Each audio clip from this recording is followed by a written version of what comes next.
ప్రముఖ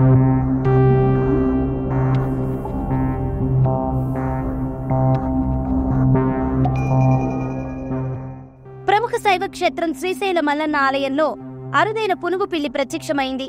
స్వామివారి దర్శనానికి వెళ్లే 300 రూపాయల దర్శనం టికెట్ క్యూ లైన్లలో ఒక్కసారిగా పైనుంచి పునుగు పిల్లి కింద పడింది. క్యూ లైన్లలో ఉన్న భక్తులు పునుగు పిల్లిని చూసి ఆశ్చర్యానికి గురయ్యారు.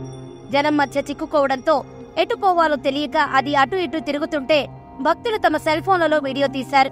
సాధారణంగా పునుగు పిల్లులు అడవుల్లో సంచరిస్తుంటాయి. అలాంటిది ఒక్కసారిగా జనం మధ్య ప్రత్యక్షం కావడం అందర్నీ ఆశ్చర్యానికి గురిచేసింది.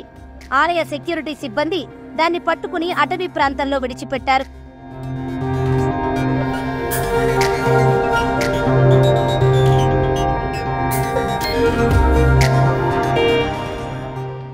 అరుదైన జంతువుల్లో పునుగు పిల్లి ఒకటి. ఈ పిల్లి నుంచి తీసిన తైలాన్ని తిరుమల వెంకటేశ్వర స్వామి అభిషేకం అనంతరం విగ్రహానికి ప్రతి శుక్రవారం పోస్తారని చెబుతారు.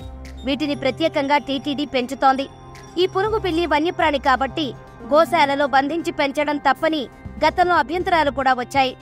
1972 వన్యప్రాణి సంరక్షణ చట్టంలోని క్లాజు ప్రకారం దైవ కార్యక్రమాలకు వన్యప్రాణుల సేవలను వినియోగించుకోవచ్చని ఉంది. ఈ చట్టం ప్రకారమే టీటీడీ పునుగు పిల్లులను పెంచుతోంది.